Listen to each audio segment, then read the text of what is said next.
This man is listening to his dead wife's heartbeat, and the woman he's with has no idea. In the next 18 minutes, you will discover the impossible clue he followed to find her, the secret that organ donation agencies don't want you to know, and the final shocking twist that proves fate is real. But first, listen to this sound. It's the sound of a miracle and a promise that was about to be broken. The story of Jacob and Sarah was one of those epic loves you only see in movies. They were inseparable, two halves of a single soul who had found each other against all odds. Their life was a collage of inside jokes, shared dreams, and a simple, profound happiness. Then, one rainy Tuesday, a phone call shattered that world into a million pieces. A senseless accident, a split second of chaos, and Sarah was gone. In the sterile, quiet hospital room, surrounded by the hum of machines, Jacob faced a choice that no one should ever have to make. Through a fog of unimaginable pain, he remembered a conversation they once had, and he agreed to donate her organs. It was the last gift he could give her, a final act of love to send a piece of her light back into a world that had suddenly gone dark. The silence that followed was a physical presence in their home. It was heavier than any object, louder than any memory. At first, Jacob did what most people do when faced with unbearable grief. He tried to erase her. He packed her clothes into boxes, he took down their photos, he even sold the car they had bought together. He was trying to outrun a ghost, but he didn't realize the ghost was a part of him now. This is the first mistake everyone makes, believing that healing means forgetting, but every empty space in the house screamed her name, and the silence only amplified her absence. He was adrift in a sea of shared memories with no shore in sight, and he was slowly, surely, beginning to drown in the quiet. He wasn't living anymore. He was just existing in the empty space she had left behind. A year crawled by, each day a carbon copy of the last. One afternoon, while clearing out the last remnants of their shared life from the attic, he found a small, forgotten box. Inside were Sarah's old journals, filled with her elegant handwriting and vibrant sketches. Beneath them was a thick envelope containing the organ donation paperwork, a cold, bureaucratic record of his life's greatest tragedy. He almost threw the whole thing away. The pain was too fresh, too raw, but something stopped him. His eyes caught a small, handwritten note Sarah had scribbled in the margin of a medical form months before the accident. It wasn't a name or a number. It was a single word, a detail so small anyone else would have missed it. The word was Hopewell. Wait. It wasn't just a random word. He remembered she had been researching small towns for a potential art retreat, a place to escape and paint. But why on this form? The question was a spark in the darkness, the first real feeling he'd had in a year that wasn't pure agony. This single, overlooked detail changed everything. It felt like a message, a clue left behind just for him. While everyone told him to move on, to let go, this one word gave him the opposite, a reason to hold on tighter, a reason to believe that a part of her was still out there, somewhere, waiting to be found. A new, impossible purpose began to form in his mind. He knew it was crazy. He knew the chances were 1,000,000 to 1. The donation system is built on a foundation of absolute anonymity, a fortress designed to protect both the grieving and the grateful. But Jacob didn't care about the odds. For the first time in a year, he had a direction. He had a mission. He had to find the person who carried Sarah's heart.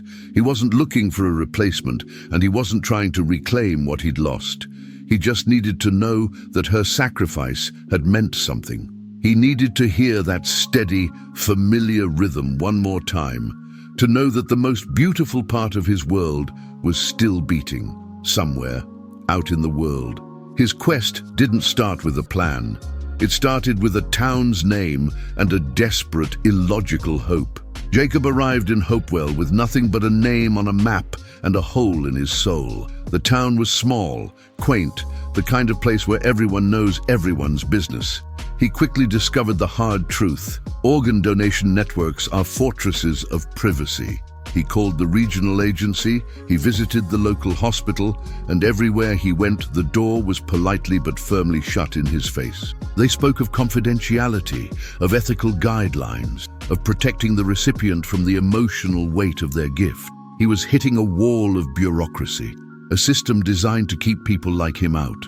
It was here he learned the first real lesson of his journey.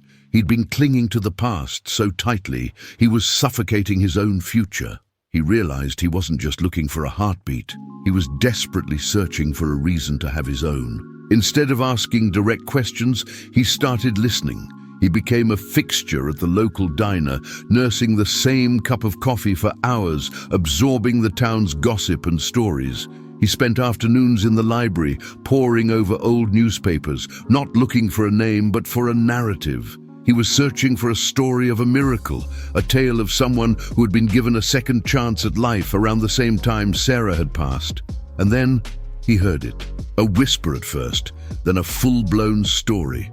They talked about Chloe, a beloved young schoolteacher who had been desperately ill, waiting for a heart transplant. The town had held fundraisers, prayed for her recovery. And then, just over a year ago, a miracle happened. A heart became available. They called her the Hopewell Miracle. Finding her name was a lightning bolt, but it also created an even bigger problem. What could he possibly do with this information? He couldn't just walk up to her and say, "Excuse me, I think you have my wife's heart beating in your chest." The thought was absurd, terrifying. This is where he began to understand the secret that the agencies protect so fiercely. It's not some dark conspiracy. It's the sheer, unmanageable complexity of human emotion. They build these walls of anonymity to prevent this exact situation, to protect a fragile new life from the crushing weight of a past tragedy, and to shield a grieving family from a pain that can be easily reopened. The system is designed to prevent hearts from being broken a second time. Jacob knew a direct approach was impossible. It would be a violation, a shock that could cause irreparable harm. So he chose a different path. He decided to observe from a distance. He found out she was volunteering at a school fundraiser and he went, hiding in the back of the crowd. He saw her there, laughing with her students, her face radiating a pure, unadulterated joy. She was vibrant, she was full of light, and in her smile, he saw an echo of Sarah. The sight was a cocktail of profound beauty and unbearable agony. Watching her live was both a comfort and a torment. And stories like this, about the invisible threads that connect us, are why so many of you are here. If this journey is already hitting you as hard as it hit me, take a second to hit the like button and subscribe so you don't miss where this goes next. The moment of absolute certainty came at a town charity auction. Chloe took the stage to thank the community for their support. She spoke of her second chance and of the anonymous angel whose final gift had saved her. She expressed a deep, unending gratitude for the family she would never know. And then she said something that made the air leave Jacob's lungs. She mentioned the incredible odds she overcame, needing a donor with not only a rare blood type, but also a specific uncommon antibody profile to avoid rejection. Jacob felt his blood run cold. He raced home and tore through the donation paperwork he had almost thrown away. There it was, in cold, clinical print, Sarah's rare blood type, Sarah's exact, uncommon antibody profile. The clue wasn't just the town's name. It was this medical data, a detail he had glazed over in his grief. It was her. There was no doubt left. It was her. Knowing for certain changed everything. The quest was over, but a new, more complicated reality began. Jacob was now a silent observer in the life of the woman who was alive because his wife was not. He wrestled with a tidal wave of emotions he couldn't control. Immense gratitude that Sarah's legacy lived on, but also a sharp, irrational jealousy. This stranger was living the years Sarah would never have. To understand her, to feel closer to her, he started learning about her life. He discovered through the town's newsletter that she was a painter, that she found peace and expression in art, just like Sarah. The coincidence was so specific, so piercing, that it felt like more than just a coincidence. The truth of Chloe's identity wasn't just a name and a medical file. It was a living, breathing person who shared the same passions as the woman who gave her life. He couldn't continue living in the shadows. It was a half-life, a form of torture. He had to reach out, but he had to do it on her terms, without shattering her world. He decided to use the one channel that was open to him, the official, anonymous donation agency letter-writing program. He spent an entire week composing a single letter. He poured his heart onto the page, but he was careful. He didn't write about his pain or his loss. Instead, he wrote about the donor. He wrote about a brilliant, funny, and kind woman named Sarah who loved to paint sunsets and who believed that the best parts of people live on in the lives they touch. He signed it simply, "From the family of your donor." He sent it off, knowing it was a message in a bottle thrown into a vast, indifferent ocean, with almost no chance of ever reaching its destination. The weeks that followed were agonizing. The silence from the agency was absolute. He checked his mail every day with a frantic hope that quickly faded into a familiar despair. He started to believe he had made a terrible mistake, that he had overstepped a sacred boundary and his message was lost in a bureaucratic void. This is the point where most people would have surrendered, accepting that the walls of anonymity were truly impenetrable. But for Jacob, the silence didn't bring closure. It fueled his obsession. He began researching the donation system itself, not as a grieving husband, but as a detective trying to understand the maze he was trapped in. He needed to know the rules before he could figure out how to break them. One crisp autumn afternoon, he was walking through the town square when something in the window of the local art gallery made him stop dead in his tracks. It was a new painting, one he'd never seen before. It was a sunset, bursting with fiery oranges and deep purples, painted with a raw emotional energy that was so uncannily similar to Sarah's style that it felt like seeing a ghost. His heart hammered against his ribs. He looked at the small card next to the canvas. The artist's name was Chloe. It couldn't be a coincidence. It was too specific, too perfect. He knew with a certainty that resonated deep in his bones that this painting was her reply. It was a silent, beautiful acknowledgement, a message sent back not with words, but with a shared language of color and light. This silent communication gave Jacob a new, terrifying idea. He could never approach her as Jacob, the man whose wife's heart beat in her chest. The weight of that truth was too heavy. But what if he could approach her as someone else? He saw a flyer in the gallery window for a beginner's painting class, taught by Chloe at the community center. The idea was insane, reckless, and filled with 1,000 ways it could go wrong, but it was also the only path he could see forward. Hiding in plain sight, he enrolled in the class under his middle name. He was no longer just searching for a sound. He was stepping into the world of the person who carried it, determined to get closer to the woman who was a living, breathing piece of his past. Walking into that brightly lit art studio felt like stepping onto another planet. And there she was, Chloe. In person, she was even more radiant than he had imagined. She had a kind smile and an energy that filled the room. Jacob fumbled with his canvas and brushes, his hands shaking. He was an imposter in this sacred space, a man hiding a secret the size of a universe. He tried to focus on the still life of fruit in front of him, but his gaze kept drifting to her, his mind consumed by the impossible reality. Sarah's heart was in that room. At one point, she came over to his easel to offer a gentle correction on his technique. Her hand brushed against his as she adjusted his grip on the brush. The fleeting contact was like an electric shock, a current of unspoken history passing between them. For a dizzying second, he felt he could hear it, that steady, life-giving rhythm. Over the following weeks, an unlikely friendship began to blossom.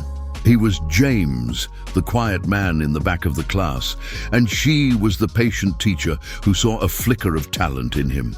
They started talking, First about art, then about life. She spoke candidly about her transplant, about the strange mix of overwhelming gratitude and a subtle, lingering survivor's guilt. She confessed that since the surgery, she'd felt drawn to things she never had before, like an inexplicable, deep-seated need to paint sunsets.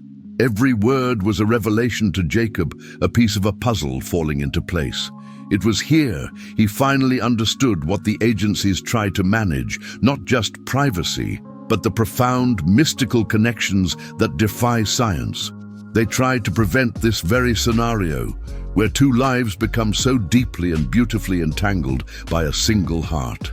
The lie became a heavy weight on Jacob's conscience. This fragile, honest friendship was built on a foundation of deceit, and it was starting to crumble under the pressure.